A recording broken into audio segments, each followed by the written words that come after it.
As the turn of the new millennium happened, there was a big wave of celebrities turned designers that completely took over the 2000s. While some celebrities created full fashion lines such as Diddy, Sean John, Jennifer Lopez with her young contemporary line Just Sweet and J-Lo, JayZ and Dame Dash's Rocawear, and Beyoncé and Tina Knowles' House of Dereon, other celebrities chose a different route and went forward in collaborating with an already established company.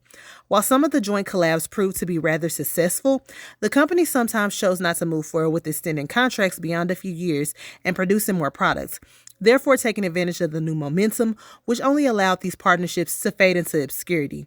Here are some 2000s fashion collaborations you might not remember. Look for me, young B, cruising down the west side high. American rapper, songwriter, producer, record executive, entrepreneur, and actor JayZ is recognized by the general public as one of the greatest rappers of all time.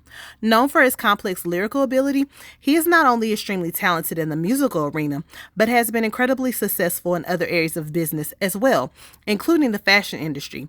In 1999, he and former business partner Dame Dash founded clothing brand Rocawear. However, that would not be his only venture into the fashion world. JayZ signed with footwear and clothing brand Reebok in 2002 under the brand's RBK line, becoming the first rapper in the company's history to endorse their footwear. Reebok signed JayZ to a 3-year endorsement deal. The first release was the S. Carter, a low top that was inspired by the Gucci 84 tennis sneaker, a favorite of 80s hustlers. JayZ and Reebok launched the first run of the collection on April 18, 2003, primarily at Foot Locker locations nationwide. 10,000 pairs of the sneakers were sold within hours at $150 each. The Gucci-inspired S. Carter White, Green, Red was the fastest-selling shoe for Reebok at that time. In conjunction with the S. Carter sneaker collection, the S. Carter collection, JayZ's first official mixtape, was released. The mixtape came packaged with a box of the first run of the Reebok S. Carter ones. JayZ said, "It's a casual shoe. It's for a guy on the sidelines that can't jump but still wants to look cool." End quotes. The initial batch of the shoes were white, but Reebok had plans to roll out new colors in those next few months. Reebok also had additional plans to unveil a black pair that was tied to the release of JayZ's upcoming new record, The Black Album. After the initial launch's huge success, Reebok shipped the model to other retailers in huge numbers that fall, which ended up backfiring. With pairs quickly flooding the market, the shoe's momentum stalled. A year later, the S. Carter 2 was introduced, a shoe with a similar tennis-inspired low top, and they expanded the collection into the basketball and tennis arena. But unfortunately, the initial success of the partnership could not be replicated. In 2006, his deal with Reebok expired and was not renewed. In recent years, there has been no talks of revisiting Rocawear. However, in 2024, JayZ revisited another early fashion moment for him.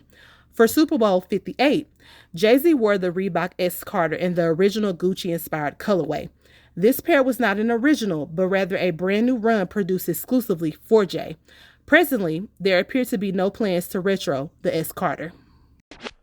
Just blaze. I told y'all I was finna blow like C4. Stunting the G5, flying the G4. G-Unit footwear, G apparel. I'm so hood, that blue and that white looks so good. Hip hop, man. We gon' take it to the next level. Kicks match that hat and that throwback. Kids stay color coordinated, man, you know that. Truth is, I ain't got a jump shot, but I got a left hook. I don't swing golf clubs, but I still like golf brooks. I'm hot, man, I rock Reeboks, man. If it ain't the G-Unit, it's the S-Dot, man. S-Dot's taking off, G4's pop the land. See how we cross brand, we boss about it, man. Got the soul of the old Gucci's, if you upset, sue me. If not, sit back and watch me do me. Parking lot pimping, sideline ballers. We don't sweat up the fresh, let the girls do it for us. The watch talk for me, drop talk for he. Brand new S-Dots walk with me. Sorta like you, just scored a bucket. You bow-legged, you frontin', you walking awkwardly. Oh, it's nothing, keep score with me. Give me 3 hot seconds, I break Reebok records. After the extreme success of the S. Carter collection with JayZ, Reebok decided to try their hand with another popular hip-hop artist, 50 Cent. Born Curtis James Jackson III, 50 Cent, rapper, producer, actor, and businessman, is known for his streetwise raps and his rags to riches story. Back in November 2003, he signed a 5-year deal with Reebok to distribute a G-Unit sneakers line for his G-Unit clothing company. The G-Unit sneakers were launched that same year. The initial release sold out within days. 50 had a hands-on approach to help promote the shoes, one that worked well. He attended meetings, visited retail stores, and would constantly push for sales, all of which played an important role in their popularity. In promotion of both the G Unit and S Carter footwear, both 50 Cent and JayZ appeared in a commercial together rapping, with a Just Blaze produced song made exclusively for it.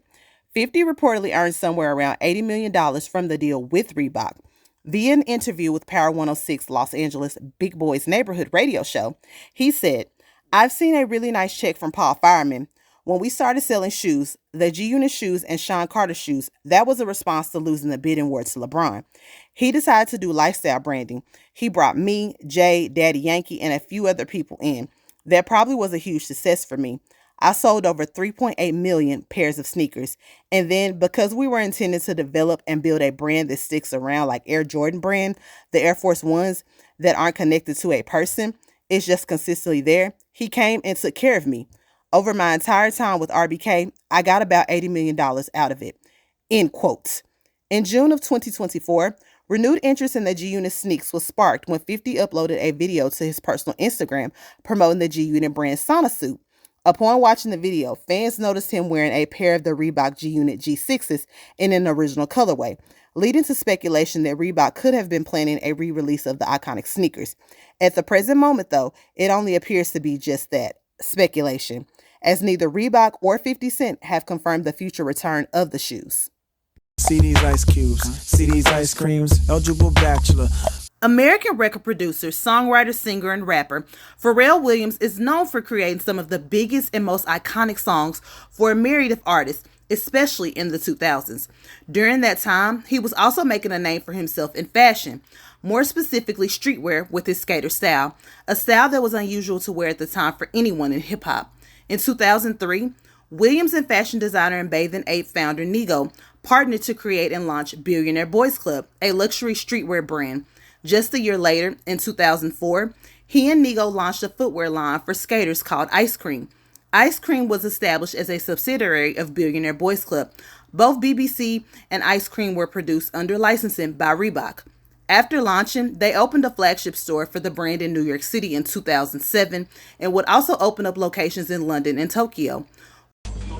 Chase Chad and Neps. Shay Bay. This is Bape TV. This is Just Blaze, live from the headquarters. You watching Bape TV. I open it right down the street from one of my cribs. I'm gonna be here every day, man. It's the hottest shit. Williams would debut Billionaire Boys Club in his iconic Friend music video. Our line is based on, exclusivity. It's not made to be super commercialized. I can't say that our stuff compares to a Sean John or the rest of those, and they're very successful brands. It's just that this is not based on me being an entertainer. This is based on me, fulfilling a childhood dream. In December 2004, Williams would file a $4 million lawsuit against Reebok International that accused them of failing to produce any clothing products that met his particular standards. The company was also accused of failing to have the fashion line in the stores by the agreed-upon deadline. He would drop the lawsuit shortly after, and they mutually agreed to go their separate ways. Williams would go on to launch the products independently. He started using his music videos to promote the ice cream sneakers, most notably the Drop It Like It's Hot video. However, whenever the music video was played on BET, MTV, and VH1, for reasons completely unknown, Viacom would censor the image of the shoes. See these ice cubes, see these ice creams, eligible bachelor.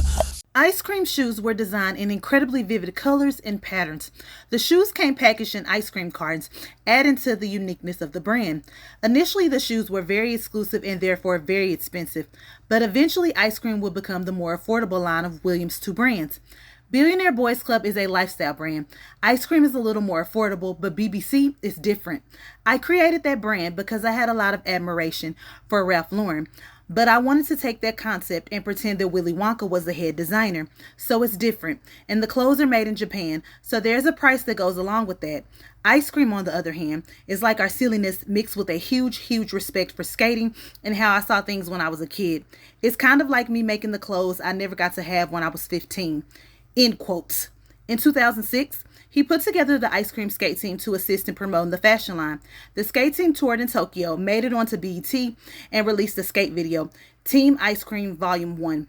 A reality show about the skateboarders was also being filmed. That same year, Williams collaborated with Bape and dropped 3 pairs of special roadsters. Each pair featured a vibrant metallic leather construction, collage-like color blocking, and a heel air unit, with its most notable detail being an image of Williams' face on the heel. This was the first ever roadster collaboration, and that same year, a rare NERD Bapester was released. The popularity of BBC and ice cream have declined over the years, but production of the two brands is still ongoing, and the clothing is still being sold. Williams has continued on in the world of fashion and gone on to participate in many different ventures. He is currently the men's creative director for Louis Vuitton, a role he assumed in 2023 after the passing of previous creative director Virgil Abloh. Do you remember any of these fashion collaborations? Did you own any merchandise from the collabs, or did you ever want to? Let me know your thoughts in the comments below. Like this video and subscribe to Sartorial in Color for more content.